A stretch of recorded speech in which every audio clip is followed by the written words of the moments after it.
Investing में काफ़ी of course emotions involve होते किसी का अगर बहुत ज़्यादा स्टेक किसी और कॉइन में है तो वो उसके अगेंस्ट नैरेटिव सुनना नहीं चाहेगा नेचुरली ये होता है। मेरा वही वर्डिक्ट है कि हम लोग 4 से 6 महीनों तक और सीजन नहीं देखेंगे। हैविंग सेड दैट मेरा ये कहने का मतलब नहीं है और ना ही मैं ये कह रही हूँ कि ऑल सीजन नहीं आएगा। हाँ, डिले जरूर हो गया है और हम लोग 26 हो सकते हैं 27 तक भी स्ट्रेच कर जाएं। Trump is seriously looking for legal means to fire Jerome Powell. अब जेरोम पाउल का फायर होना डेफिनेटली हम लोग को एक बहुत शॉर्ट टर्म में बहुत थोड़े पीरियड के लिए एक हम लोग रैली देख सकते हैं, but that will be artificial. मगर उसका मतलब ये नहीं है कि ऑल्ट सीजन आ जाएगा। अर्दोगान ने भी यही किया था कि अपने सेंट्रल बैंक के जो उनके चीफ थे उसको सैक किया था 2-3 बार, यानी कि एक बंदे को हैक किया फिर सैक किया फिर हैक किया, के साथ जो है ना वो अलाइनमेंट हो नहीं रही थी मॉनेटरी पॉलिसी के हवाले से, तो उस वक्त टर्की की जो करेंसी थी ना वो क्रैश कर गई थी। एक्सपर्ट्स जो है, फाइनेंशियल एक्सपर्ट्स जो है, इकोनॉमिस्ट जो है, वो ये कहते हैं Trump is a pure businessman. Financial markets को और ग्लोबल इकोनॉमीज को including US economy, specifically US economy को कहीं बेहतर समझता है एज पीएचडी इकोनॉमिस्ट। इन्फ्लेशन इनके कंट्रोल में नहीं है, which will not come in their control और फॉर ऑब्वियस रीजंस, क्योंकि इतनी insane amount of money printing हो चुकी है। दीज आर द फैक्टर्स जो कि ऑल्ट रैली को या किसी भी फाइनेंशियल मार्केट की रैली को किक इन करेंगे that I can not see for the 4 to 6 months. Global M2 अब ग्लोबल है, दैट मीन्स वो और एसेट्स क्लासेस में भी जाएगी। और अभी हमने जो गोल्ड में प्राइस सर्च देखी है वो ये इंडिकेट कर रही है कैपिटल है वो रोटेट हो रहा है ना, वो रिस्क एसेट से निकल के वो सेफ हेवन्स में जा रहा है। But because they're already fighting with inflation, वो किस तरीके से M2 money supply is going to lift the market? Again, it's they are not going to QT, they are not going to cut the interest rate, which is the key factor. लेकिन ये market 2024 जनवरी से बिल्कुल change हो गई है for one and one only reason, regulators आ गए। जो BTC के जो एक्चुअल फॉलोअर्स हैं, जो डाई हार्ड फैंस हैं, उनका नैरेटिव तो ये है कि it has to be detached from the fiat system, क्योंकि वो ओपन साउंड मनी है, फ्री मार्केट पे बेस करती है। Thank you everybody joining us again. आज हमारी एपिसोड नंबर 2 है crypto talks with Afsheen Jafri, जिसमें हम आज बात करेंगे कि क्रिप्टो की मार्केट में इस वक्त क्या चल रहा है, क्योंकि इतनी अनसर्टेनिटी है मार्केट में। ट्रेड वॉर के हवाले से पूरी स्टॉक मार्केट हिली हुई है, बॉन्ड मार्केट हिली हुई है और क्रिप्टो में ऑफ कोर्स उसी का इम्पैक्ट आ रहा है। तो काफ़ी लोग परेशान हैं जिन्होंने इन्वेस्टमेंट की हुई है, वो ये क्वेश्चन कर रहे हैं हम लोगों से कि भाई हम क्या करें, इन्वेस्टमेंट को कंटिन्यू रखें, लिक्विडेट कर दें या फिर होल्ड करें। तो उसी हवाले से हमने ये एक जर्नी शुरू किया है। हमने लास्ट एपिसोड में बात की थी ऑल्ट सीज़न के हवाले से, जिसमें हमें काफ़ी इंटरेस्टिंग कमेंट्स आए। तो हम उन कमेंट्स को भी एड्रेस करेंगे वन बाय वन और फिर हम अफशीन से कहेंगे कि आप अपनी जो एक्सपर्ट ओपिनियन है वो हमें शेयर कर दें। ये मैं एक डिस्क्लेमर देना चाहूँगा कि हम कोई फाइनेंशियल एडवाइस नहीं दे रहे आपको, हम सिर्फ अपनी एक नॉलेज शेयर कर रहे हैं आप लोगों के साथ, जो भी हमारी रिकलेक्शन है मार्केट के हवाले से, क्योंकि मैं खुद मैक्रो को स्टडी करता रहता हूँ और अफशीन का तो ऑफ कोर्स जो है एरिया ऑफ इंटरेस्ट वो है ही क्रिप्टो है। तो इसी वाले से हम सिर्फ अपनी इन्फॉर्मेशन, अपनी नॉलेज आपसे शेयर कर रहे हैं, तो प्लीज़ इसको कोई फाइनेंशियल एडवाइस के तौर पे आप कंसीडर मत कीजिएगा। हमेशा फाइनेंशियल एडवाइज़र को आप कंसल्ट करें अगर आपने इन्वेस्टमेंट करनी है। लेकिन हमारी जो डिस्कशन है वो सिर्फ़ और सिर्फ़ नॉलेज और इन्फॉर्मेशन शेयरिंग के हवाले से है। तो उसी हवाले से हम आगे चलते हैं। अस्सलाम वालेकुम अफशीन, कैसी हैं आप? वालेकुम अस्सलाम, मैं ठीक हूँ, आप बताइए। ठीक-ठाक, बिल्कुल सब खैरियत है। आपने शायद कमेंट्स पढ़े होंगे लास्ट वीक के, तो थोड़े से इंटरेस्टिंग कमेंट्स हैं, थोड़ी-सी फ्रस्ट्रेशन भी नज़र आई है लोगों के दरमियान। तो हम उनको थोड़ा-सा एड्रेस कर लेते हैं, लेकिन उससे पहले कि अगर आप स्टार्टिंग में कुछ कहना चाहती हैं before we jump into the topic.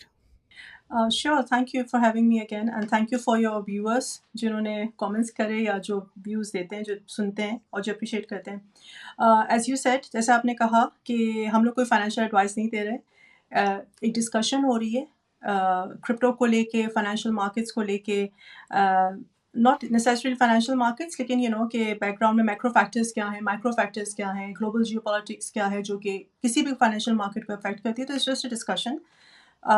If you like it, you like it. You don't like it, you don't like it. So this is not a financial advice. अपनी रिसर्च खुद करनी है। बिल्कुल, बिल्कुल। और इन्वेस्टिंग में काफ़ी ऑफ कोर्स इमोशंस इन्वॉल्व होते हैं, तो ऑफ कोर्स किसी का अगर बहुत ज़्यादा स्टेक किसी और कॉइन में है, तो वो उसके अगेंस्ट नैरेटिव सुनना नहीं चाहेगा नेचुरली, ये होता है। और इसी वजह से मैंने कमेंट्स जो देखे तो मुझे यही समझ में आ गया कुछ लोगों को हो सकता है इसमें इन्वेस्टमेंट होगी, तो वो ऑफ कोर्स उसके खिलाफ, उसके अगेंस्ट कोई ओपिनियन को वो उस तरह से ओपनली कंसीडर नहीं करेंगे। तो दैट्स ओके, दैट्स नेचुरल। तो हम उन्हीं कमेंट्स को आज थोड़ा-सा कंसीडर कर लेते हैं, फिर हम अफशीन से कहेंगे कि वो अपनी थोड़ी-सी कमेंट्री इसमें ऐड कर दें। तो वन बाय वन मैं लेके चलूँगा। तो पहला तो इसमें एक कमेंट ये है कि for your kind information all season is not over yet, it is just delayed, wait and सी।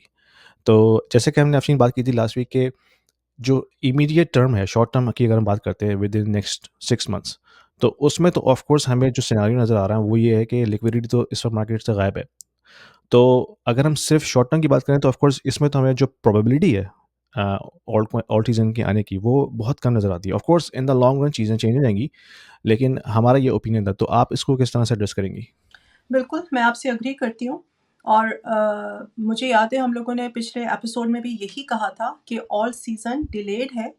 मैंने ये नहीं कहा था कि नहीं आएगा, मैंने यही कहा था कि 4 से 6 महीने तक मैं फ़िलहाल एक्सपेक्ट नहीं कर रही हूँ बेस्ड ऑन द फैक्ट्स जो कि पिछली संडे को थे और आज भी संडे है और आज भी जो फैक्ट्स हैं उसकी बेस पे मेरा वही वर्डिक्ट है कि हम लोग 4 से 6 महीनों तक ऑल सीज़न नहीं देखेंगे। हैविंग सेड दैट मेरा ये कहने का मतलब नहीं है और ना ही मैं ये कह रही हूँ कि ऑल सीज़न नहीं आएगा। हाँ, डिले ज़रूर हो गया है और हम लोग 26 हो सकता है 27 तक भी स्ट्रेच कर जाएँ गिवन ट्रंप की पॉलिसीज़, टैरिफ्स का जो मसला है ट्रेड वॉर वो किस सिमत बैठता है? क्या हम लोग क्यूई या क्वांटिटेटिव ईजिंग या आम ज़बान में मनी प्रिंटिंग देखते हैं? मोस्ट इम्पॉर्टेंटली जो कि क्वांटिटेटिव टाइटनिंग कितनी देर तक रहती है और अगर अब जब रीसेंट डेवलपमेंट इस हफ्ते में वो हम लोगों ने ये देखी है कि Trump is seriously looking for legal means to fire Jerome Powell, Fed Reserve का चेयर।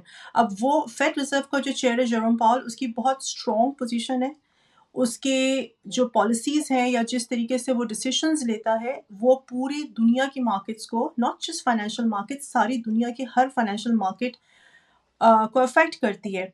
अब जेरोम पावल का फायर होना डेफिनेटली हम लोग को एक बहुत शॉर्ट टर्म में बहुत थोड़े पीरियड के लिए एक हम लोग रैली देख सकते हैं but that will be artificial, that will not be based या किसी चीज़ से वो बैक्ड नहीं होगी, एक सेंटिमेंट होगा जिसकी बेस पे रैली कर जाएंगी markets including bitcoin including crypto currencies. मगर उसका मतलब ये नहीं है कि ऑल्ट सीजन आ जाएगा, उसका मतलब ये नहीं है कि सोलाना से सुई आवे आईसीपी जो कि मेरी कम्युनिटी का तो बहुत फेवरेट है आईसीपी उनमें रैली आएगी। आई don't think so, I can't see that but yes delay होगा। ये बड़ा इम्पोर्टेंट आपने कमेंट किया है जेरोम पावेल के हवाले से और इसमें दोनों तरह की पॉसिबिलिटीज़ हो सकती हैं ऑफ कोर्स। इसमें एक तो या जैसे आपने कहा कि एक शॉर्ट टर्म रैली आ सकती है, अगर जो लोग बुलिश तौर पे इसको देखेंगे तो वो ऑफ कोर्स मार्केट में पैसा डालेंगे। लेकिन मैं इसको ऐसे देख रहा था कि अगर मैं टर्की की एग्जांपल लेता हूँ, last I think 2 years before Erdogan ने भी यही किया था कि अपने सेंट्रल बैंक के जो उनके चीफ थे उसको सैक किया था 2-3 बार, यानी कि एक बंदे को हैक किया, फिर सैक किया, फिर हैक किया। तो उसकी वो उसके साथ जो है ना वो अलाइनमेंट हो नहीं रही थी मॉनेटरी पॉलिसी के हवाले से। तो यही सीन अगर यहाँ नज़र आता है, क्योंकि जब टर्की में हुआ था ना तो उस वक़्त टर्की की जो करेंसी थी ना वो क्रैश कर गई थी। यानी कि मार्केट में ये एक सिग्नल गया था कि जो सेंट्रल बैंक है वो इंडिपेंडेंट नहीं है, वो गवर्नमेंट्स को कंट्रोल कर रही है। तो वो एक नेगेटिव सेंटिमेंट उसने क्रिएट किया मार्केट में, जिसकी वजह से जो टर्किश लीरा था वो कोलैप्स कर गया था। तो यहाँ भी ये पॉसिबल है कि अगर हो सकता है शॉर्ट टर्म रैली आए भी सेंटिमेंट की बेस पे, लेकिन जो ब्रॉडर मार्केट है वो तो देखेगी इसको कि as a take over from government on Federal Reserve. तो वो हो सकता है कि फिर जब वो शॉर्ट टर्म रैली खत्म हो देन एकदम से जो है ना वो एक रग पुल हो। तो that is also possible. Sorry for the interruption, guys. Just wanted to let you know that I also offer one on one consulting calls to the individuals who are looking to discuss their financial planning, their investment strategies, their kids' education planning, their immigration moves, as well as the young professionals, because I have been in the tech industry for almost 20 years. So I also offer one on one consulting calls to the young professionals who are looking to have their career development discussion with me, and also personal branding as well. So if you are looking to have some sort of an expert opinion, there is a calendar link in the description below. Book a 30 minutes call with me and I will be more than happy to help you out. See experts जो हैं financial experts जो हैं economist जो हैं वो ये कहते हैं कि Trump is a pure businessman और ट्रंप फाइनेंशियल मार्केट्स को और ग्लोबल इकोनॉमीज़ को including US economy specifically US economy को कहीं बेहतर समझता है as PhD economists in their country today and I agree with him, I agree with those views. और ये बात मैं नहीं कह रही हूँ, ये बहुत काफ़ी एक्सपीरियंस्ड इकोनॉमिस्ट और फाइनेंशियल एनालिस्ट्स कह रहे हैं, all you need to do is Google. तो मैं उस बात को अग्री करती हूँ। अब अगर ट्रंप लीगली कोई तरीका निकाल लेता है जेरोम पावल को फायर करने का, तो अगेन एक सेंटिमेंट की बेस पे, जैसे कि मैंने पहले भी कहा और आपने भी उस बात को सेकंड किया, सेंटिमेंट की बेस पे हम लोग थोड़ा सा प्राइस सर्च देख लेंगे, मगर that will not kick in any crypto rally और फाइनेंशियल मार्केट्स के अंदर कोई बहुत क्या कहना चाहिए सस्टेनेबल रैली हम लोग नहीं एक्सपेक्ट करेंगे। वो सिर्फ दो चीज़ों से आ सकती है। मार्केट्स उसी वक्त रैली करेंगी जब QE होगा, आइदर QE यानी कि क्वांटिटेटिव ईजिंग शुरू हो जाती है और इंटरेस्ट रेट कट होना शुरू हो जाते हैं। But at the same point बहुत ज़्यादा जो क्रिटिसिज्म मिल रहा है QT को यानी कि क्वांटिटेटिव टाइटनिंग को, जैसे कि इंटरेस्ट रेट्स का कट ना होना, पहले बढ़ता रहा 2022 से, फिर पॉज हो गया, अब कट नहीं हो रहा। इसको सबसे बड़ा जो क्रिटिसिज्म मिल रहा है again from the economist and the financial analyst, वो ये कहते हैं कि QT जो है वो कभी भी इन्फ्लेशन को नीचे नहीं लेकर आती। तो जेरोम पॉल कीप सेइंग कि हम लोग डेटा बेस हैं, हम लोग डेटा डिपेंडेंट हैं, एंड द क्रिटिसिज्म इज़ कि जिस डेटा पे तुम डिपेंड कर रहे हो वो तो पुराना डेटा है, इट्स अ लैगिंग डेटा। तो how do you see, how do you predict, how do you forecast कि आगे क्या होगा? और QT will not bring the inflation down, and that is exactly what we are seeing कि कितनी भी आप QT कर लो, इंटरेस्ट रेट को कट को पॉज कर दो, इन्फ्लेशन इनके कंट्रोल में नहीं है, which will not come in their control और फॉर ऑब्वियस रीजंस, क्योंकि इतनी insane amount of money printing हो चुकी है। अब at this point in time would they afford to do QE? वो मजीद मनी प्रिंटिंग करके मजीद अपनी इकोनॉमी का 38 ट्रिलियन डेट सीलिंग आ रही है अगेन। तो again these are the factors जो कि ऑल्ट रैली को या किसी भी फाइनेंशियल मार्केट की रैली को किक इन करेंगे, that I can not see for other 4 to 6 months। बिल्कुल ऐसा ही है और अभी जो टैरिफ की वजह से जो एक टेम्परेरी इन्फ्लेशन का फेज़ आएगा, उसको भी जो है जेरोम पावेल ने अपनी स्पीचेस में एड्रेस किया है। उसने कहा कि जो शॉर्ट टर्म में जो टैरिफ्स हैं वो इन्फ्लेशनरी हैं, तो ऑफ कोर्स उसका प्राइस इम्पैक्ट होगा और हमें जो नेक्स्ट 2 3 4 CPI रीडिंग्स नज़र आएंगी होपफुली, मुझे लगता है कि वो जो है वो अपसाइड की तरफ जाएंगी। तो ऑफ कोर्स वो उसको देख रहा है और उसको देखते हुए उसका स्टांस काफ़ी बेहतर है कि भाई हमें इन्फ्लेशनरी प्रेशर अभी भी हैं और उस वजह से हम QT को भी स्टॉप नहीं कर रहे और ना ही इंटरेस्ट रेट कट कर रहे हैं। तो आई थिंक इट्स इंटरेस्टिंग कि दोनों के जो पर्सपेक्टिव है, ट्रम्प का और पावेल का, वो दोनों ऑपोजिट पर्सपेक्टिव देख रहे हैं मार्केट्स को। लेकिन अब ये है कि किस तरह से दोनों अलाइन होते हैं, दैट्स वेरी इंटरेस्टिंग। तो हम ही नेक्स्ट कमेंट पे चलता हूँ मैं, वो भी क्योंकि रिलेटेड है इससे। तो एक साहब ने कमेंट किया कि QT एंड QE पर थोड़ी सी रिसर्च की ज़रूरत है क्योंकि ग्लोबल M2 इंडिकेटिंग मनी में इनफ्लो इन ऑर्ड्स। तो अगर मैं तो मैंने भी इसको थोड़ा-सा एड्रेस करने की कोशिश की कमेंट्स के अंदर, तो मैंने ये कहा था कि भई जो ग्लोबल M2 है वो ग्लोबल है। दैट मीन्स वो और एसेट्स क्लासेस में भी जाएगी और अभी हमने जो गोल्ड में प्राइस सर्ज देखी है, वो ये इंडिकेट कर रही है कि जो कैपिटल है वो रोटेट हो रहा है ना, वो रिस्क एसेट से निकल के वो सेफ हेवन्स में जा रहा है और gold is a safe havens. यानी कि ट्रेजरी में भी इस वक़्त जो है वो कैपिटल नहीं जा रहा है। जो हमने स्पाइक्स देखी इनकी यील्ड्स के अंदर, वो ये इंडिकेट कर रही हैं कि कैपिटल जो है वो सेफ हेवन्स जो हमें समझते थे पहले ट्रेजरीज़, अब वो नहीं रही। अब वो सारा का सारा कैपिटल गोल्ड में जा रहा है, जिसकी वजह से गोल्ड जो है वो ऑल टाइम हाई चला गया।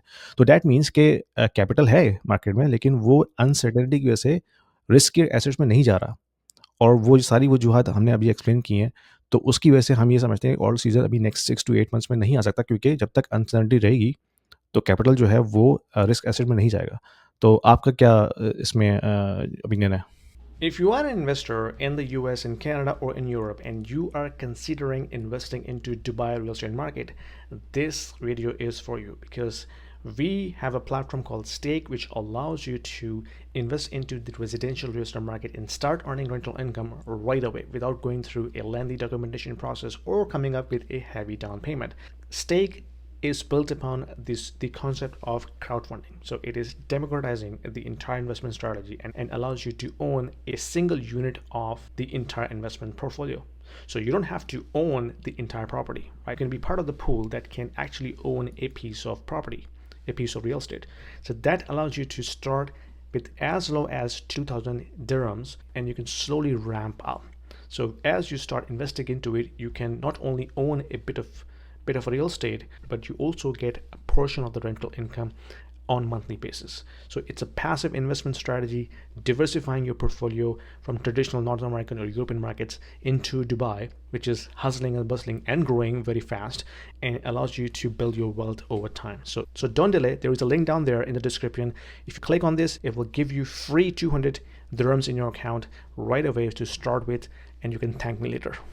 श्योर। आपने जो कहा मैं उसको एग्री कर रही हूँ। उस पर थोड़ा सा मैं ऐड ये करूँगी कि M2 मनी सप्लाई आने का मतलब ये है, अगर जब भी M2 मनी सप्लाई तेज़ी से अगर सर्च करता है, लाइक उसका चार्ट एकदम से स्पाइक करता है, तो अगेन इट्स इन्फ्लेशनरी। इट्स बिल्कुल। इन्फ्लेशनरी। इन्फ्लेशनरी का मतलब क्या है कि अगेन QE नहीं होगा।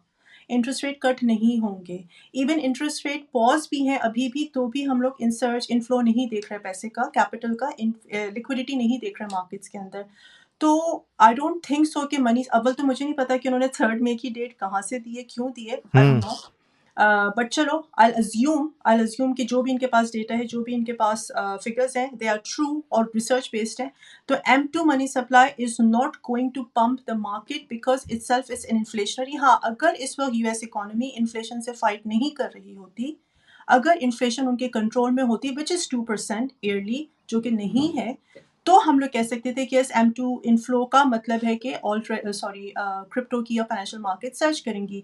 But because they are already fighting with inflation, वो किस तरीके से M2 money supply is going to lift the market again, it's they are not going to they are not going to cut the interest rate which is the key factor. तो अगर आप लोग की audience, आपकी audience को नहीं पता या कोई भी सुन रहा है, तो उसके लिए मैं थोड़ा सिंप्लीफाई कर दूँ। इंटरेस्ट रेट कट होना क्यों बहुत ज़्यादा ज़रूरी है, क्योंकि जब इंटरेस्ट रेट कट होता है तो लेंडिंग जो है बैंक्स वो बहुत ईजियर टर्म्स पे कर देते हैं, मतलब इंटरेस्ट रेट बहुत कम होता है, यू पे very less interest on your borrowed money, right. उसके बाद जो एक इन्वेस्टर होता है, ट्रेडर होता है, जैसे कि मैं हूँ, तो मैं मनी बोरो करूँगी बैंक से on very very little interest rate, और उसके बाद मैं रिस्की एसेट्स में डाल दूंगी। लेकिन लेट्स से बोरोइंग मेरे लिए बहुत ज़्यादा इस वक्त हाई इंटरेस्ट रेट पे है, तो मैं कभी रिस्की एसेट में नहीं डालूंगी, मैं उन एसेट्स में डालूंगी जिनका मुझे श्योर शॉर्ट रिटर्न है। For example gold, for example property market, ठीक है, उसमें रिटर्न नहीं मिलेगा, लेकिन एटलीस्ट मेरा एक टेंजिबल एसेट मेरे सामने है। This is how an investor thinks.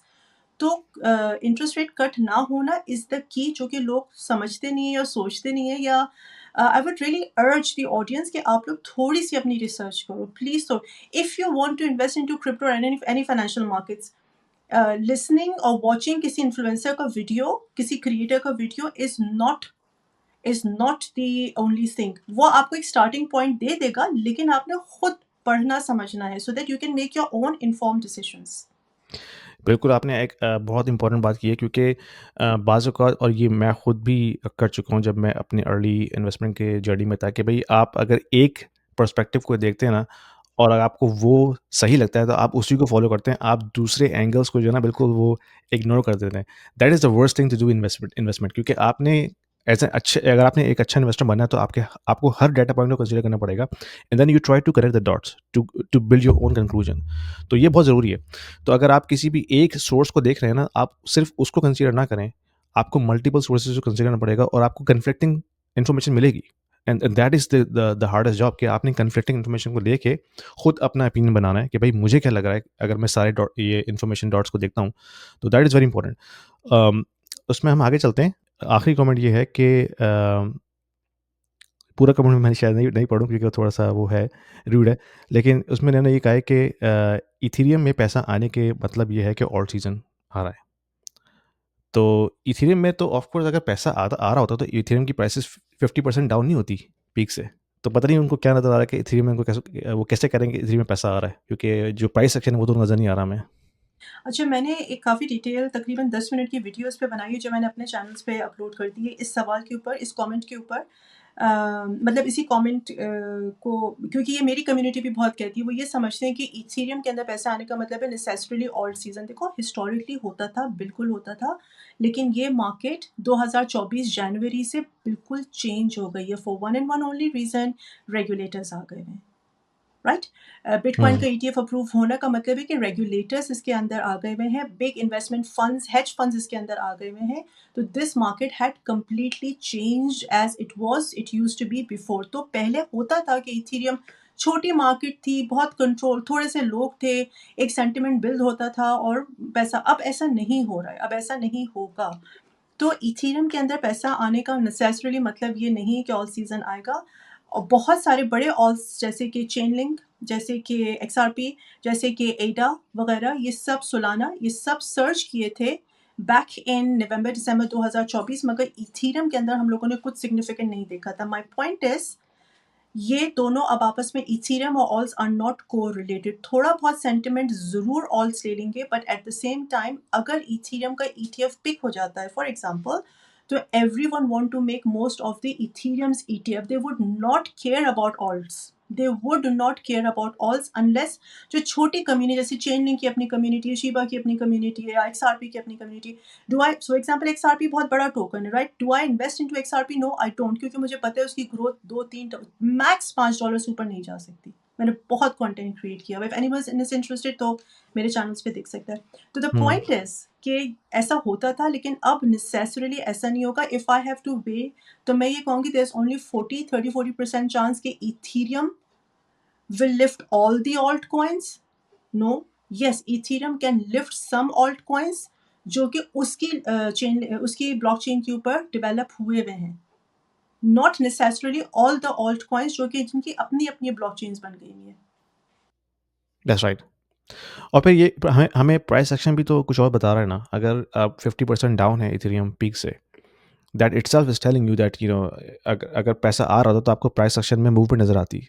अगर प्राइस सेक्शन में मूवमेंट नहीं है, दैट मीन्स वो कैपिटल उस तरह से उसमें फ्लो नहीं हो रहा जितना उसमें आना चाहिए. और आपकी बात सही है कि जब कोई भी एसेट क्लास काफ़ी बड़ी हो जाती है तो उसको फिर उतना ही मज़ीद इन्फ्लो चाहिए होता है प्राइस मूव करने के लिए. तो वो चीज़ें आपस में अलाइन नहीं हो रही, जिसकी वजह से हमें प्राइस सेक्शन भी नज़र नहीं आ रहा. That is also one thing to consider. अच्छा, एक साहब ने कमेंट किया कि नूब्स हर बुल साइकिल में यही बोलते हैं ऑल सीज़न अब नहीं आएगा. पर ये नूब्स ये नहीं जानते कि बिटकॉइन की डोमिनेंस हमेशा पीक पर नहीं रहती. तो मैंने उस पर कमेंट किया कि क्या आपको लगता है कि बुल मार्केट अभी भी कंटिन्यू है. तो उन्होंने कहा कि bull market hasn't ended yet. Along with that, I will give you a theory about bull run super cycle. First ETF came in 2003, and after that, gold had a 10-year super cycle. Similarly, since Bitcoin's ETF has also arrived, it's possible that this could be the Bitcoin super cycle. तो आपका क्या इसमें opinion है? Okay, एक तो जिन्होंने ये लिखा है कि नूब्स, तो आई थिंक थोड़ा सा रिसर्च कर लें, थोड़ी सी रिसर्च कर लें कि मैं कितनी नूब हूँ या कितनी नूब नहीं हूँ. 15-16 साल से इस मार्केट के अंदर हूँ यार. MSc किया हुआ सब्जेक्ट के अंदर, स्टिल कॉल्ड नूब. चलो खैर है, they don't know it's me, okay. They don't know me. मैंने ये नहीं कहा था कि ऑल्ट सीजन नहीं आएगा. मैंने ये ज़रूर कहा था कि हर ऑल्ट नहीं रैली कर जाएगा. मिसाल के तौर पे मैं ICP में कोई ग्रोथ नहीं देख रही हूँ इस वक्त. ICP मेरे दिमाग पर आई डोंट नो क्यों इतना चढ़ा हुआ. Maybe someone needs to hear this, जो कि मैं काफ़ी दफ़ा भी कह चुकी हूँ. XRP की एक सर्टन लेवल तक ग्रोथ है. पहले क्या होता था कि जैसे इथेरियम के अंदर प्राइसेस आती थी, जब रेगुलेटर से पहले की मार्केट में आपको बता रही हूँ, जब इथेरियम की प्राइस ऊपर जाती थी तो सारे ऑल्स जो कि कम ही थे, आई थिंक शुरू में तो 200 ही ऑल्स थे, तो 150 सारे ऑल्स जो है ना उस पर हम लोग शिट कॉइन्स कहते थे. अब तो शिट कॉइन्स का नाम भी नहीं सुनते हम लोग, वो टर्मिनोलॉजी भी नहीं सुनते. शिट कॉइन्स भी रैली कर जाते थे क्योंकि किसी को कुछ पता ही नहीं था. हर कोई ये सोचता था कि क्विक मनी बनाओ और निकलो. अब वो नहीं होगा. आई am not seeing that happening. All season ज़रूर आएगा, लेकिन अगर ये कोई एक्सपेक्ट कर रहा है कि इथेरियम की प्राइस सर्च से सारे के सारे आई डोंट नो कितने 10,000 आई डोंट नो कितने ऑल्स हो गए, अब मुझे तो पता भी नहीं एग्जैक्टली. अज्यूमिंग 10,000 है वो सबके सब रैली कर जाएंगे. No, that's not gonna happen. Very loud and clear, that's not gonna happen. Yes, top ऑल्स अच्छा परफॉर्म करेंगे, और फिर कोई एक ऐसा ऑल्ट कॉइन जिसकी बहुत AI के साथ इंटीग्रेशन है, या वो किसी तरीके से क्वांटम कंप्यूटर्स के साथ इंटीग्रेशन कर रहे हैं, तो या दैट्स डिफरेंट कि वो किसी नैरेटिव को पिक कर ले. और अगेन वक्ती तौर पे again quick in quick out होना पड़ता है इस मार्केट के अंदर. You can not marry these tokens. Are you feeling lost in the complexity of global economy and trying to understand how this is going to impact your investment portfolio? You are not alone, my friend. I have been through and I have learned the hard way, and I'm trying to converge all of my experience and learnings into a course that I just designed specifically for you. In this course, Mastering Macroeconomic Fundamentals for Investment Strategies, I'll show you how to decode the economic trends, navigate market cycles, and build smarter, adaptable investment strategies. You're going to learn, analyze key indicators like GDP, inflation, and yield curves, identify opportunities in commodities and crypto alike, and adjust your portfolio to thrive in any cycle. With real-world examples and actionable insight, this course will empower you to invest with confidence, no matter what the market is. Don't just react to the news. Understand them. Enroll now and take control of your financial future today. Absolutely. और जहाँ उन्होंने ETF की बात की है, तो मैं इसमें ये कमेंट करूँगा कि गोल्ड जो है ना, वो ओवर 5,000 ईयर्स से अपने आप को प्रूव कर चुका है. तो gold is not something that investor has to test that asset class. It has been tested for thousands of years. तो गोल्ड को इस वक्त बिटकॉइन से कंपेयर करना कि जिस तरह गोल्ड ने रैली की थी 2000 के बाद से, बिल्कुल उसी तरह बिटकॉइन भी रैली करेगा। That is I think not a sensible thing to do. हाँ, लेकिन ऑफ कोर्स इसको डिजिटल गोल्ड कहते हैं बिटकॉइन को, लेकिन उसकी कैरेक्टरिस्टिक की वजह से। तो लेकिन उसमें ऑफ कोर्स दूसरी चीज़ें भी शामिल है, उसमें अनसर्टेनिटी भी शामिल है, लैक ऑफ कैपिटल भी शामिल है। जो लिक्विडिटी के इस वक्त फ्लो है वो गोल्ड की तरफ जा रहा है, वो इसीलिए जा रहा है क्योंकि वो सेफ हेवन है। बिटकॉइन अभी तक सेफ हेवन नहीं बना। अच्छा, मेरा व्यू बहुत डिफरेंट है अबाउट गोल्ड एंड बिटकॉइन, तो उस पे हम लोग एक और पॉडकास्ट कर सकते हैं, बट या नहीं, आप अगर आपके पास कोई कमेंट है तो इसमें ऐड कर दें क्योंकि रेलिवेंट हो जाएगा इस कमेंट के साथ। अगर अगर आप लाइक क्वेश्चन ये है कि क्या पैसा बिटकॉइन में जाएगा क्योंकि गोल्ड में जा रहा है, is that the question? Question उनका ये है कि अगर हम कंपेयर करें दोनों की ईटीएफ लॉन्चेस को, क्योंकि गोल्ड का ईटीएफ लॉन्च हुआ था 2003 में, और उसके बाद से हमने गोल्ड में एक सुपर साइकिल देखी है। तो क्योंकि बीटीसी का भी लॉन्च हुआ है अभी ईटीएफ, तो ऑफ कोर्स वो भी उसी तरह से सुपर साइकिल कंटिन्यू करेगा। ये इनका कमेंट है। बिटकॉइन और गोल्ड को हम लोग इन माय ओपिनियन कंपेयर कर सकते हैं इनकी ग्रोथ को। मेरे हिसाब से bitcoin is much faster growing asset as compare to gold. लेकिन हाँ, जब गोल्ड का ईटीएफ लॉन्च हुआ था I think in early 2000s, उसको पिक होने में टाइम लगा था और markets were conducive, I believe so. लेकिन इस बार जब बिटकॉइन का ईटीएफ लास्ट ईयर लॉन्च हुआ, it performed well, but still अभी टाइम लगेगा। In my personal opinion bitcoin is a much better asset than gold, but I understand जो boomers हैं या जो एक certain class of अवाम है, उनके पास, जिनके पास actual purchase power है, जिनके पास actual उनकी investment money है या उनकी retirement money है, they may or may not invest into gold because they are old school. लेकिन अगर लेट्स से किसी तरीके से ये शिफ्ट हो जाता है या वो लोग अपने बच्चों को पैसा ट्रांसफर कर देते हैं या उनके पास इन्वेस्टमेंट पावर आती है, then we're going to see Bitcoin. So in my opinion, Bitcoin is a much better asset than gold. But yes, wider population, wider आवाम ये बात इस तरह नहीं देखती। बिल्कुल। और मैं इसमें एक चीज़ और ऐड करूँगा कि ईटीएफ बीटीसी का जब लॉन्च हुआ था ना, तो वो जो वॉल स्ट्रीट है उस उनको इसमें एंटर होना था। वो उनके लिए एक समझ लीजिए एक इंस्ट्रूमेंट बन गया था कि हम किस तरह से कैपिटल मूव करें बिटकॉइन के अंदर। लेकिन जो बिटकॉइन की जो एक्चुअल फॉलोअर्स हैं, जो उसकी फॉलोशिप है, वो तो ईटीएफ को देख के फॉलो नहीं करती थी ना। वो तो बेसिकली वो थे जो साउंड मनी स्पेस में जो लोग थे जिनका बिलीफ था कि भाई मनी जो है वो साउंड होनी चाहिए, यानी कि वो किसी फिएट सिस्टम से अटैच नहीं होनी चाहिए। तो एक ये भी नैरेटिव है ना कि जो बीटीसी के जो एक्चुअल फॉलोअर्स हैं, जो डाई हार्ड फैंस हैं, उनका नैरेटिव तो ये है कि it has to be detached from the fiat system, क्योंकि वो ओपन साउंड मनी है, फ्री मार्केट पे बेस करती है। अगर हम इसको दोबारा उसी नैरेटिव में देखते हैं तो then you are mixing two things completely, यानी कि जो बिल्कुल डिफरेंट चीज़ें हैं उनका मिक्स करके देख रहे हैं। तो ये मेरा एक ओपिनियन है कि अगर अगर आप जो डाई हार्ड कि बिग जो फैंस हैं बिटकॉइन के, जिन्होंने शुरू से बिटकॉइन को सपोर्ट किए, they will not look for ETF to power bitcoin. They will look for BTC ecosystem to develop, ताकि उसकी उसका नेटवर्क बढ़े, उसके जो एड्रेसेस हैं वो बढ़ें, वो उसको स्ट्रेंथ देंगे। ईटीएफ तो बेसिकली एक तरह से एक कैपिटल इनफ्लो के लिए यूज़ हो रहा है, ताकि जो वॉल स्ट्रीट है वो अपना कैपिटल पार्क करे और फिर उसको वापस निकाल ले। तो ये दोनों चीज़ें बिल्कुल डिफरेंट हैं। हो सकता है वो ईटीएफ का इन्फ्लो जो है वो टेम्पररी इसको पुश दे, लेकिन अगर आपने एक सस्टेनेबल पाथ देखना है बीटीसी का, तो वही लोग हैं जो जो शुरू से उसको प्रमोट कर रहे हैं, जो उसको सपोर्ट कर रहे हैं, and that is all about network ecosystem और जो साउंड मनी सिस्टम है।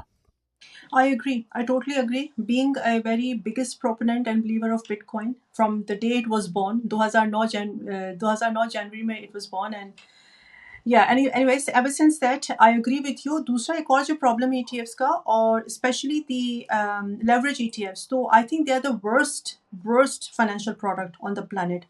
और मैं पर्सनली ETFs को खुद पसंद नहीं करती और खुद अप्रूव नहीं करती। So if I want to invest into bitcoin, I will invest into bitcoin rather than bitcoin की ETFs। तो यस, आई एग्री, ये एक सस्टेनेबल ग्रोथ का चैनल नहीं है, but yes it may come with the market sentiment and may go out of the market sentiment. लेकिन ETFs के आने की वजह से रेगुलेटर्स आ गए हैं, बिग इन्वेस्टमेंट हेज फंड्स आ गए हैं, जिनके अपने 12 या 15 ट्रिलियन डॉलर की कलेक्टिव एसेट्स हैं। तो अगर उसका 10-20% भी बिटकॉइन में आता है तो हम लोग एक अच्छा ट्रेडिंग वॉल्यूम और एक अच्छे मतलब आम ज़बान में कहूँ तो अच्छे चार्ट्स देख सकते हैं जो कि न्यू इन्वेस्टर्स को अट्रैक्ट करेंगे। But yes, I am not a big fan of ETFs, specially जो लेवरेज्ड ईटीएफ्स होते हैं, they are the worst financial products I think. Right. इसमें एक मुझे क्वेश्चन है, जिस अगर आपके पास आंसर हो तो प्लीज़ बताइए कि ये जिन्होंने ईटीएफ लॉन्च किया है, तो क्या वो एक्चुअली बीटीएफ्स को बाय करके अपनी बैलेंस शीट पे रखते हैं, या it is like paper BTF कि उन्होंने बस बेट की हुई है और they don't actually hold those BTF coins, No, they BTC actually coins sorry. hold those bitcoins. They actually अच्छा। hold bitcoins. तो जैसे Grayscale है, they keep buying. Michael Saylor, he keeps buying. जहाँ bitcoin गिरता है, he keeps buying. और ये काम ये 5-6 सालों से कर रहा है। राइट। और बिकॉज उसके पास पावर है, ही हुँ, लॉबीड, और फिर उसके बाद ये ETFs अप्रूव हो गए वगैरह वगैरह वगैरह। So they are actually holding bitcoin, they can not bluff the market obviously hmm. Because it's क्योंकि ऑन। हाँ, गोल्ड में तो क्योंकि ऐसा होता है ना, क्योंकि मतलब ऑफ कोर्स अगर आप रिसर्च करें तो आपको नज़र आएगा कि बहुत सी ऐसी ईटीएफ गोल्ड की कंपनीज़ हैं, जो एक्चुअली गोल्ड उनके पास कस्टडी में नहीं है, फिज़िकल गोल्ड। लेकिन वो एक तरह से पेपर पे उन्होंने बैलेंस शीट पे दिखाया हुआ है कि हमने इतना गोल्ड बाय किया हुआ है, लेकिन फिज़िकली वो उसको जो है पॉसेस नहीं करते। तो बीटीसी में भी ऐसा ही है, ये मुझे नहीं पता, ये मैं नहीं, सिर्फ़ क्वेश्चन कर रहा हूँ। ऐसा हो नहीं सकता ना। और इसका हुँ, बहुत सिंपल सा जवाब है, जो भी ऑडियंस है, आप लोग जाओ ब्लॉकचेन पे वेरीफाई कर लो, ब्लैक रॉक के पास कितना है, माइकल सेलर ने कितना होल्ड किया हुआ है, टेस्ला ने कितने होल्ड किए हुए हैं। टेस्ला तो इन्वेस्टमेंट फंड नहीं है, हेज फंड हुँ, नहीं है, लेकिन मैं आपको वैसे बता रही हूँ, ब्लॉकचेन पे जाके you can verify every wallet, you can track down every right. Wallet blockchain पे जाके। So they are actually holding those bitcoins. Right, right. और फिर इसमें एक ये भी एक एंगल है ना लेवरेज का, जो सर ने बताया कि लेवरेज जब आप करते हैं तो of course you are borrowing let's say $100,000 और आप उसको लेवरेज करके $1,000,000 पे लेके जा रहे हैं और फिर आप बाय कर रहे हैं, तो that itself is giving a lot of risk in that asset class. और फिर वो रिस्क अपसाइड में तो ठीक रहता है, लेकिन डाउन साइड में फिर वो दैट इज़ वेरी पेनफुल। और फिर ये चीज़ जो है ना, वो जो इकोसिस्टम है बिटकॉइन का, उसको हर्ट कर रही है। क्योंकि क्योंकि जो जो एक्चुअल फैन्स हैं बिटकॉइन के, जो फॉलो करते हैं बिटकॉइन को फॉर इट्स ओन कैरेक्टरिस्टिक्स, वो फिर हर्ट होते हैं इस तरह की लेवरेज ट्रेडिंग के ऊपर। Totally agreed. I don't like leverage traders. I hate future traders. Very But good. मैं भी futures करती हूँ. But I hate them. लेकिन of course एक मेरे पास ऑप्शन है तो why not? But I don't like them. Right, उनको निकल जाना चाहिए मार्केट से। राइट। अच्छा, अब तो ये हमने कमेंट्स देख लिए सारे, तो इस वक्त आपकी क्या आउटलुक है मार्केट के हवाले से? हमने लास्ट वीक हमने बात की थी कि अभी भी काफ़ी अनसर्टेनिटी है, और अभी जब से ये ट्रम्प ने जेरोम पावेल को फायर करने की बात की है, तो उससे एक नया एक वेव सामने आई है। तो what do you see in terms of your outlook के अब नेक्स्ट 2 वीक्स में अंदर आप क्या देखती हैं कि क्रिप्टो मार्केट में क्या होने वाला है? मैं कुछ खास सिग्निफिकेंट मूव्स नहीं देख रही हूँ, अनलेस अनलेस ऐसी कोई खबर आती है कि चाइना और यूएस के दरमियान टैरिफ्स को लेके कोई बहुत अच्छी सी डेवलपमेंट हुई है। माइंड यू, जो जापान, चाइना और the UK, they are the biggest holders of US treasury bonds, और Japan alone is holding on to $1 trillion worth of treasury bonds. मैं ये क्यों कॉन्टेक्स्ट क्रिएट कर रही हूँ? Imagine Japan threatens the United States कि हम तुम्हारे सारे ट्रेजरी बॉन्ड्स को डंप कर देंगे। Trump can not afford that. Hmm, मुझको ये लग रहा है कि अगेन, जैसे मैंने पहले भी कहा था, it's just a noise. Trump wants to get whatever he wants to get out of his trading partners, और ये नॉइस चॉइस अभी 90 डेज से हो सकता है पहले खत्म हो जाए। लेकिन अगर कोई सिग्निफिकेंट डेवलपमेंट देख आती है जापान की तरफ से, चाइना की तरफ से, यूके, बाय द वे आज ईसीबी ने 2% I think interest rate cut कर दिया हुआ है। दे हैव हाँ, कट, लेट मी और जस्ट ईसीबी ने भी लास्ट वीक कट किया है। यस, 2.25% ईसीबी ने इंटरेस्ट रेट अपना, जुमेरात को, थर्सडे को इन लोगों ने 2.25% अपना इंटरेस्ट रेट कट कर दिया हुआ है।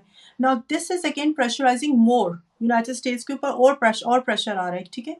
तो आई थिंक टैरिफ्स की कोई क्लैरिटी, कोई बहुत सिग्निफिकेंट डेवलपमेंट, और जेरोम पावल का फायर हो जाना, या there is a lady called some Judy Sheldon, if I am not wrong, उसको बहुत स्ट्रांगली कंसिडर किया जा रहा है फॉर द नेक्स्ट पोजीशन। अगर उसकी तरफ से कोई ट्वीट्स आना शुरू हो जाती हैं, समथिंग समथिंग, तो यस, हम लोग एक पॉजिटिव सेंटिमेंट देखेंगे, but that will be very short lived. उस पर ज़्यादा खुश होने की ज़रूरत नहीं है। लोग एक्सपेक्ट कर रहे हैं 90,000 bitcoin. I don't know exactly वो किस तरह 90,000 टेक्निकल्स पे, तो यस वी कैन सी, लेकिन हम लोग को फंडामेंटल्स भी चाहिए। किस तरीके से प्रिडिक्ट कर रहे हैं, आई एम नॉट एक्जैक्टली श्योर, लेकिन हाँ, अगर ये दो चीज़ें हो जाती हैं तो हम लोग छोटी मोटी रैली देख लेंगे, 90,000 तक का बिटकॉइन देख लेंगे मैक्स, मगर फिर it has to be pull down ताकि दोबारा ऊपर जा सके। अगर मई तक अगर मई तक हम लोग कोई सिग्निफिकेंट मूव नहीं देखते तो हम लोग दोबारा से समर में, ऑफ कोर्स समर में चले जाएंगे, सेल इन मई, गो अवे, फिर हम लोग अक्टूबर नवंबर में मैं एक्सपेक्ट कर रही हूँ। लेकिन अगर हम लोग मई में कोई सिग्निफिकेंट एक्टिविटी देखते हैं तो I don't think so it's gonna sustain, it will die.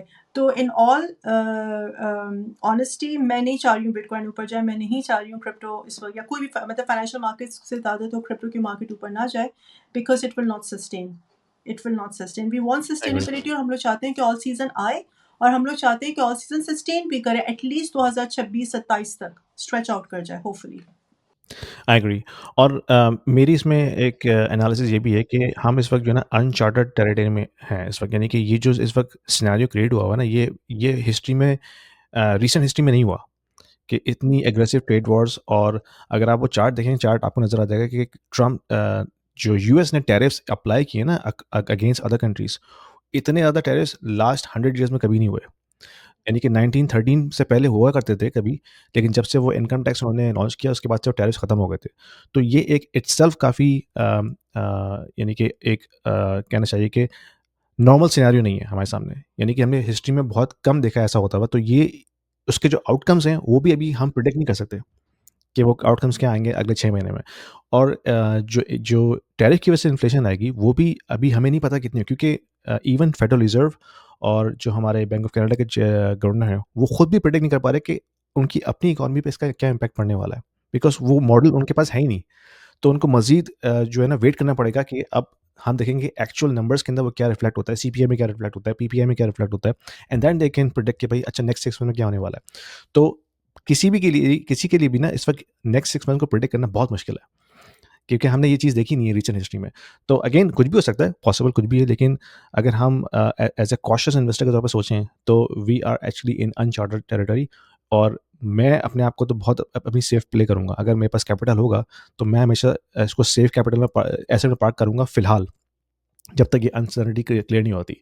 जिसमें of course fix income assets हैं, या फिर ऐसे एसेट जो कि बहुत ज़्यादा वोलेटाइल नहीं होते, तो आप उसमें सेफ प्ले कर सकते हैं। लेकिन अगेन हर किसी की जो है वो अप्रोच डिफरेंट होती है।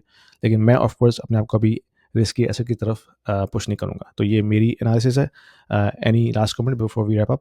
If you are new in crypto and you're looking for an exchange to start crypto journey today, check the link in the description below. I have a link for the Coinbase platform which will give you $10 worth of BTC for free if you start using my link. Okay.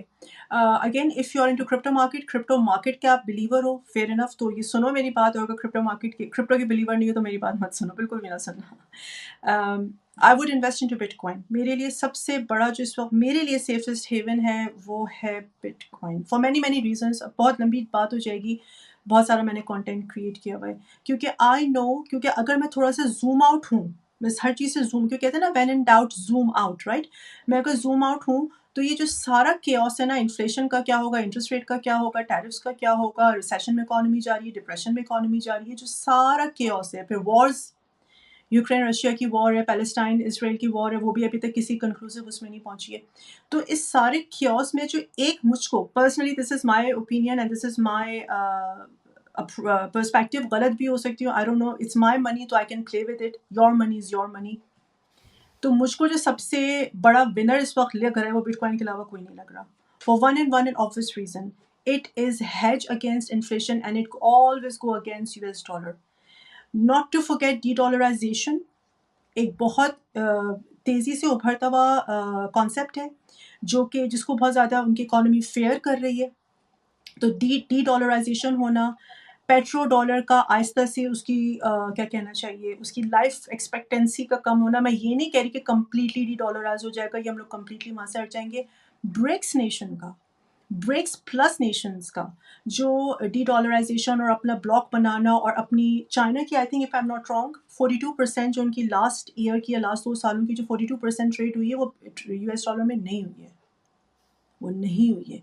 China ऐसे ही नहीं उछल रहा, China ऐसे ही नहीं खड़ा होकर आंखों में आंखें डाल के यूएस से बात कर रहा। द पॉइंट इज कि इस सारे क्योस में जो मुझको एक अकेला विनर इस वक्त दिख रहा है at this point in time, कल क्या हो I don't know, it's bitcoin, क्योंकि it is a hedge against inflation proven over 12-15 years, data is all there, or it goes against US dollar. हम्म। और फिर ये भी है ना कि अगर हम किसी एक एसेट पे बैट करें कि भाई let's say something big happen, क्योंकि जो मैं रे डालियो का इंटरव्यू सुन रहा था अभी रिसेंटली, उसने दिया है सीएनबीसी के ऊपर, कि वो ये कह रहा है कि something is big about to happen, not just recession, यानी कि एक मेजर फाइनेंशियल क्राइसिस हो सकता है कि एक्सपेक्टेड है। तो उस केस में अगर किसी एक एसेट पे मैं बैट करूँ तो वो बिटकॉइन ही होगा मेरी नज़र में, क्योंकि वो एक एसेट वाहिद वाहिद एसेट क्लास है जो कि पूरे सिस्टम से डिटैच्ड है, यानी कि उसको कोई कंट्रोल नहीं करता, उसको कोई इशू नहीं करता, वो किसी खास कंट्री के अंडर इन्फ्लुएंस नहीं है। और ऑफ कोर्स जो उसकी जो जो जो पावर है वो एनर्जी है। तो जहाँ ऑफ कोर्स, क्योंकि वो पूरा नेटवर्क पूरी दुनिया में है, तो अ, एक वो वाहिद एसेट क्लास ऐसा है जिसमें लोग जो हैं विदाउट एनी इन्फ्लुएंस वो कैपिटल डाल सकते हैं। लेकिन हम इसको नेक्स्ट एपिसोड में ये कवर करेंगे कि जो क्वांटम कंप्यूटिंग की वजह से उसको थ्रेट आ रहा है बिटकॉइन की सिक्योरिटी के ऊपर, तो उस पे मैं आपकी ओपिनियन जानना चाहूँगा नेक्स्ट एपिसोड में। लेकिन मैं इसको इसी नोट पे ख़त्म करता हूँ, क्योंकि ये एक ऑल्सो एक एक बड़ा क्वेश्चन मार्क है बिटकॉइन की जो क्रिप्टोग्राफी है उसके ऊपर, कि भाई जब क्वांटम कंप्यूटर मेन स्ट्रीम में आ जाएगा, then is it still going to be secure और नॉट? Yeah, तो ये एक क्वेश्चन मार्क काफ़ी लोगों के ज़हन में है, तो हम इसको नेक्स्ट एपिसोड में कवर कर लेंगे। sure. तो आज हमारा जो टॉपिक है काफ़ी थोड़ा-सा लंबा हो गया, लेकिन आई थिंक बहुत इंपॉर्टेंट पॉइंट्स हैं, और जो ऑडियंस है उनके लिए कि प्लीज़ कमेंट्स करें, लेकिन अंडरस्टैंड करें तमाम डेटा पॉइंट्स को, क्योंकि हमारा जो पर्सपेक्टिव है वो ऑफ कोर्स हमारी अपनी रिकलेक्शंस हैं। हो सकता है हमने कुछ चीज़ें मिस कर दी हों जो हमारी हमसे गलती भी हो सकी है, लेकिन आप प्लीज़ उसको एज अ डेटा पॉइंट के तौर पे लीजिए, इसको एक फाइनेंशियल एडवाइस के तौर पे कंसीडर मत कीजिए।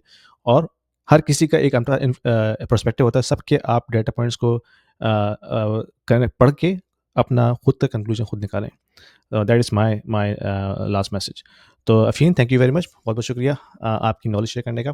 तो इंशाल्लाह नेक्स्ट वीक हम दोबारा आपसे कंटिन्यू करेंगे, और क्वांटम कंप्यूटिंग के टॉपिक पे हम आपसे थोड़ा-सा डीप डाइव जानना चाहेंगे कि Sure. आपकी क्या उसमें एक्सपर्टीज़ है, और क्या आपको लगता है कि जब क्वांटम कंप्यूटिंग जो है वो मेन स्ट्रीम में आ जाएगा, देन क्या वो थ्रेट करता है बिटकॉइन की सिक्योरिटी को? और अगर करता भी है तो उस केस में नेक्स्ट उसका स्टेप क्या होना चाहिए? और Sure. फिर इन्वेस्टर्स को उस तरह से किस तरह प्ले आउट करना चाहिए? ये हमारे क्वेश्चंस होंगे next week. Sure. Thank you.